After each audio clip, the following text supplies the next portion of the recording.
Contoh sederhana. Banyak saudara-saudara kita terjerumus dalam praktek tahlilan. Tahlilan itu menurut mazhab Syafi'i hukumnya adalah makruh dan bid'ah. Dan ini dalam buku Imam Nawawi seluruh buku. Makanya saya sering tantang. Datangkan ulama Syafi'iyah satu saja yang mengatakan tahlilan hukumnya sunnah. Datangkan. Tidak ada. Nanti akan dapati seluruh ulama Syafi'iyah dalam buku-buku fikih mereka mengatakan tahlilan itu hukumnya apa? Bid'ah dan apa? Hanya adalah terus kesannya yang membolehkan itu hanya kiai lokal itu, kiai nasional itu. Padahal zaman Bali sudah mengajarkan kita yang membolehkan ihda'u a'malil khairi ilal mayyit, yang membolehkan hadiah Yasin, Fatihah, tahlil ke mayit itu adalah orang sekaliber Ibnu Taimiyah dan Ibnul Qayyim. Sehingga dengan kita pakai ilmiah yang diterapkan Bali Maksum, kita ini merasa orang keren, orang global, orang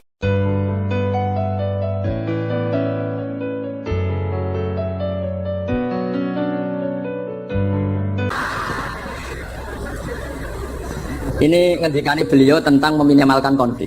Ini saya baca di bab Al-Mithalul Awal.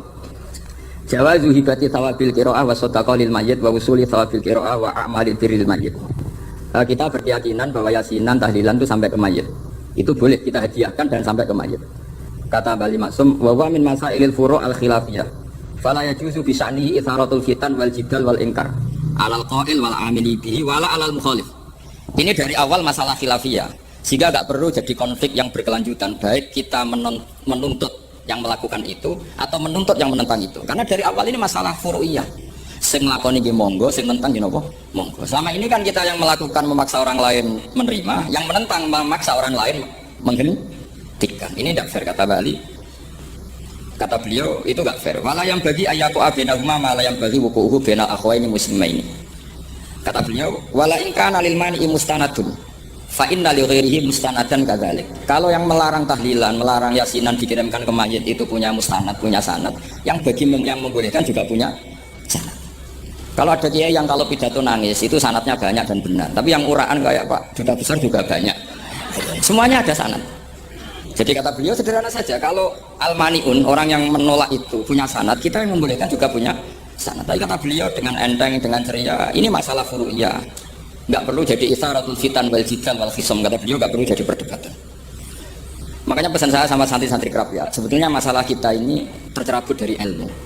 Coba dari awal Anda katakan yang tidak kunut itu Abu Hanifah, yang kunut itu Imam Syafi'i, maka melihat orang tidak kunut itu keren karena Al-Hanafi, pengikut mazhab Hanafi. Yang kunut juga keren karena pengikut mazhab Syafi'i. Tapi kita tidak di zaman akhir kunut dan tidak kunut ini jadi politik identitas. Sehingga yang nggak kunut itu Muhammadiyah misalnya, yang kunut itu NU. Mana ada Basim Asy'ari sebagai mujaddid atau mujtahid yang mengharuskan kunut, atau Ahmad Dahlan yang melarang apa? Kunut. Wong dua beliau sama-sama pernah ngaji Syekh Khatib Minangkabau, pernah ngaji Imam Mahfud ketika di Mekah. Jadi cobalah ilmu itu diperkuat sehingga kita mengatakan kunut adalah sunat menurut Imam Syafi'i, tidak sunat menurut mazhab Abu Hanifah. Sehingga enak sekali karena kita berdasar ilmu. Menyangkut sawabul qiraah atau sawabu amalil khairi, apakah sampai ke mayat apa enggak, ini kata beliau, kata Mbah Ali Maksum, beliau justru menukil Ibnu Taimiyah yang notabene sering dipakai dalil para orang-orang sana. Saya tahu itu orang sana itu Pak Duta itu yang tahu itu kalau ini mirip kitab Said Muhammad. Jadi Said Muhammad itu kalau istidlal sering pakai Ibnu Taimiyah karena itu yang dipakai mereka. Tapi ternyata Ibnu Taimiyah, kalau Ibnu Taimiyah innal mayyit yantafu bi qiraatil Qur'an kama yantafu bil ibadah al maliyah minas shadaqah wa nahwiha. Terus qala Ibnu Qayyim fi kitabir ruh afdalu ma yuhda ilal mayyit as-shadaqah wal istighfar wa du'a lahu wal hajju anhu. Artinya gini, kita sekarang ini tidak pernah kayak Bali Maksum pakai dalil jawazu apa ihda lil mayyit itu berdasar Ibnu Taimiyah dan Ibnu Qayyim. Kita seakan-akan Ibnu Taimiyah itu orang yang pasti melarang itu. Sehingga kita itu terus mengatakan sing nyunatno tahlilan ku sapa? Mbah Hasim atau Mbah Fakih atau siapalah. Meskipun riwayat ini mukhtalifah dari Mbah Hasim. Pertanyaannya adalah terus kesannya yang membolehkan itu hanya kiai lokal ya, kiai nasional ya. Padahal zaman Bali sudah mengajarkan kita yang membolehkan ihda'u a'malil khairi ilal mayyit, yang membolehkan hadiah Yasin, Fatihah, tahlil ke mayit itu adalah orang sekaliber Ibnu Taimiyah dan Ibnul Qayyim. Sehingga dengan kita pakai ilmiah yang diterapkan Bali Maksum, kita ini merasa orang keren, orang global, orang yang keren. Karena guru-guru kita Bali Maksum, Muhammad biasa mentahlili, Mbah Munawir semua mentahlili guru-gurunya. Di level ulama global ada Ibnu Taimiyah dan Ibnu Qayyim. Tapi karena kita tidak baca, seakan-akan tahlilan itu hanya tradisi lokal yang tidak di ACC, tidak disetujui ulama kelas internasional. Padahal di sini jelas diceritakan Ibnu Taimiyah berpendapat qiraatul Quran yang dihadiahkan ke mayit atau tahlil itu boleh. Jadi ini sangat penting supaya orang itu pakai tradisi. Saya pernah ngaji sama Mbak Mun, diberitahu kalaupun Rasulullah pernah kunut sekali, hanya perdebatan kan, oke Rasulullah pernah kunut tapi ahyanan. Pertanyaannya adalah setiap Nabi pernah melakukan sesuatu itu akan menjadi sunnatan mutaba'ah apa enggak? Tentu jawabannya iya. Nabi meskipun melakukan kunut andekan hanya sekali, tapi karena pernah dilakukan Nabi, maka kebaikan ini akan menjadi sunnatan mutaba'ah. Sunnat yang harus kita ikuti terus atau boleh kita ikuti terus. Jadi nggak boleh misalnya Rasulullah itu puasa Senin Kemis juga ahyanan, tidak selalu. Rasulullah itu tofa rokiban juga ahyanan, bukan selalu. Tapi apa saja yang pernah dilakukan Nabi maka berstatus itu akan sunat ila yaumil qiyamah. Ada beberapa pertanyaan yang sempat diajukan kepada Al-Fakir dari beberapa teman terkait dengan masalah tradisi tahlilan, di mana ketika ada orang wafat meninggal dunia, biasanya keluarganya ini mengadakan acara selamatan dari malam pertama hingga malam ketujuh, atau yang dikenal dalam istilah tradisi orang Madura peto-peto. Pertanyaan yang diajukan kepada Al-Fakir pertama terkait dengan dalil tradisi tahlilan. Apakah memang ada atau ditemukan tradisi tahlilan sejak zaman Rasulullah atau para sahabat?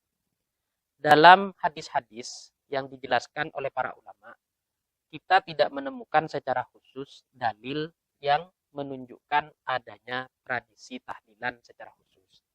Hal ini sebagaimana disampaikan oleh Imam Asy-Syafi'i yang dikutip oleh Hadratus Syekh Haji Hasyim Asy'ari dalam kitab Risalah Ahlus Sunnah wal Jamaah, besar kemungkinan disebabkan pada zaman Rasulullah, para sahabat dan Nabi lebih sibuk mengerjakan hal-hal yang jauh lebih penting, seperti penyebaran Islam ke berbagai daerah dan pengajaran pokok-pokok agama yang lebih penting untuk dikenalkan kepada masyarakat daripada tradisi-tradisi tahlilan semacam ini. Namun, setelah Islam tersebar cukup luas dan peperangan berakhir tambah sedikit, para sahabat dalam hadis-hadis yang diriwayatkan oleh para ulama ternyata juga mengerjakan tradisi tahlilan ini. Dalam kitab Al-Hawilil Fatawa, karya dari Syekh Jalaluddin As-Suyuti, ini dijelaskan bahwa para sahabat itu sejak zaman dulu biasa melakukan pembacaan Al-Quran dan sedekah untuk orang yang telah wafat mulai dari hari pertama sampai hari ketujuh. Alasannya kenapa? Dalam sebuah hadis dijelaskan bahwa ahli kubur atau orang-orang yang ada di dalam kuburan ini yuftanuna sab'ata ayyam. Mereka akan dicoba atau diuji selama 7 hari, mendapatkan pertanyaan dari malaikat Munkar dan Nakir. Jadi siksa kubur dan fitnah kubur itu sangat dahsyat terjadi di hari pertama sampai hari ketujuh. Dari situlah kemudian para sahabat sejak zaman dulu biasa bersedekah, biasa membaca Al-Quran di kuburan-kuburan orang yang meninggal sebagai bentuk kiriman pahala terhadap orang-orang yang meninggal ini, agar hidupnya di alam kubur ini biar lebih tenang. Lambat laun tradisi semacam ini berubah, prakteknya saja, tapi pokok ajarannya tetap sama. Tetap bersedekah dan tetap membacakan surat-surat, ayat-ayat Al-Quran terhadap orang yang telah wafat. Hanya tidak dilakukan di kuburannya, tapi dilakukan dari rumah duka atau dari rumah orang yang meninggal dunia. Dari hadis ini jelas bahwa tradisi tahlilan itu sudah ada sejak zaman dulu. Bahkan Imam As-Suyuti dalam kitab Al-Hawilil Fatawanya ini jelas mengatakan bahwa di zaman beliau saja di Mekah itu masih biasa terjadi tradisi tahlilan sampai hari ketujuh. Sudah biasa terjadi semacam ini. Hanya lambat laun kemudian sedikit perubahan berkurang orang yang melakukan tahlilan. Hal ini mudah sebenarnya. kalau kita mau mengetahui hukum tahlilan itu sebenarnya bagaimana. Karena di dalam tahlilan ini sama sekali tidak terjadi hal-hal yang buruk, tidak terjadi hal-hal yang mungkar. Di dalam tahlilan itu ada pembacaan ayat-ayat suci Al-Quran, ada pembacaan sholawat, ada pembacaan zikir-zikir yang lain, ada bentuk silaturahmi antar satu jamaah tahlil dengan jamaah yang lain, ada sedekah yang dilakukan oleh keluarga orang yang wafat terhadap para jemaah tahlil. Ini semua kan perbuatan-perbuatan baik. Karena ini semua adalah perbuatan-perbuatan baik, maka tentu hukumnya pun berubah menjadi baik. Bagaimana mungkin perbuatan baik bergabung dengan perbuatan baik yang lain, kok hukumnya bisa berubah menjadi perbuatan buruk. Tapi kemudian ada sebagian orang yang mengatakan bahwa mungkin iya, untuk urusan bacaan-bacaan tahlilannya bisa diterima, bahwa bacaan-bacaan tahlilan ini perbuatan-perbuatan baik. Tapi untuk masalah sedekah mayit, sedekah dari orang yang dari keluarga mayit, ini kan tetap hal yang tidak baik. Terbukti Rasulullah dalam sebuah hadisnya menyebutkan isna'u li ali Ja'far to'aman. Buatkan keluarga Ja'far makanan. Hal ini beliau sampaikan ketika sahabat Ja'far ini terkena musibah, salah satu keluarganya wafat.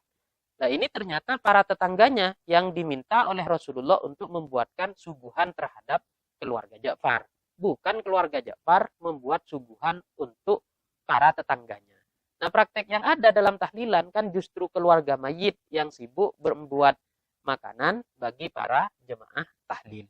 Dan bagaimana dengan ini? Memang betul secara sosial atau secara hati nurani harusnya orang yang terkena musibah itu kita bantu, bukan justru kita beratkan. Jadi seharusnya memang orang-orang yang ada di sekitar keluarga orang yang meninggal ini yang membantu membuatkan makanan. Namun praktek yang ada di masyarakat kita sebenarnya sudah seperti itu. Meski pekerjaannya dilakukan di rumah orang yang meninggal dunia. Yang membuat makanan tetap para tetangganya. Bahkan yang membawa makanan juga para tetangga. Bawa beras, bawa uang, bawa makanan, ikan, daging, dan lain sebagainya. Diolah di rumah orang yang meninggal dunia. Tapi kan tetap saja dalam ulama-ulama fikih misalnya dijelaskan bahwa membuatkan makanan bagi dari keluarga mayit itu hukumnya tidak baik. Oh ini tidak bisa diartikan mutlak sedemikian. Karena yang dimaksudkan membuatkan makanan dari keluarga mayit terhadap para pentakziah ini dianggap perbuatan yang tidak baik atau perbuatan yang makruh, itu ketika memang tidak ada alasan lain dibalik membuatkan makanan ini. Murni sebagai bentuk kumpul-kumpul saja akhirnya diberi makanan.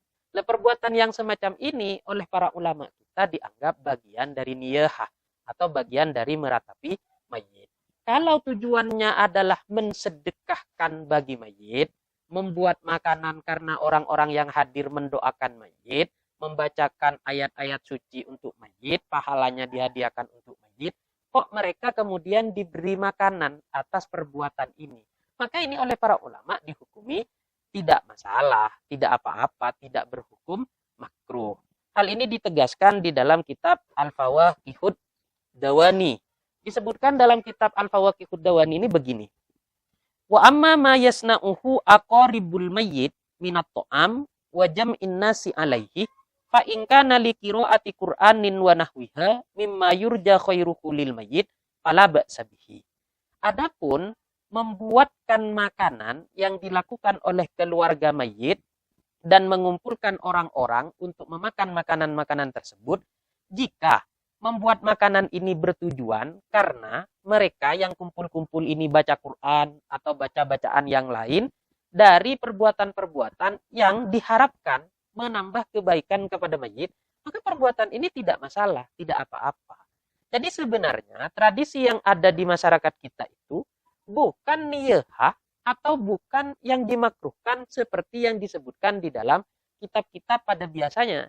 Tidak seperti itu. Karena yang disebutkan dalam kitab-kitab yang dihukumi makruh itu murni kumpul-kumpul saja. Artinya murni hanya sekedar meratapi mayit yang sudah meninggal dunia sambil dengan makan-makan.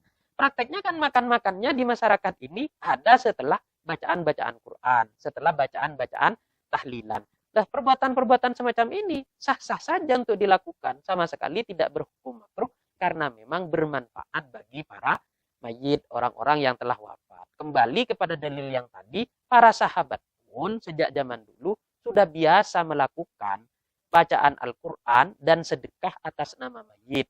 Jadi ini sebenarnya hanya beda konteks saja dengan keterangan yang mengatakan makruh atau hadis yang menjelaskan isna'u li Ali Ja'far to'ama. Jadi praktek tradisi tahlilan, suguhan tahlilan yang ada di masyarakat kita itu tidak masuk dalam hadis isna'u li Ali Ja'far to'ama. Sehingga berhukum makruh. Jadi pemahamannya saja yang perlu dijelaskan. Kadang orang ini nggak tahu praktek di lapangan, nggak pernah ikut tahlilan, kok moro-moro ingin menyalahkan suguhan yang ada di dalam tahlilan. Suguhan yang ada di dalam tahlilan itu murni karena bacaan Quran, bukan untuk meratapi orang yang telah meninggal dunia. Jadi mari kita tetap lestarikan apa yang sudah menjadi tradisi baik di masyarakat kita, jangan sampai terpengaruh dengan paham-paham yang baru datang yang ingin merubah ajaran-ajaran yang baik yang sudah dibangun fondasinya secara kokoh oleh para ulama-ulama kita, para kiai kita sejak zaman dulu.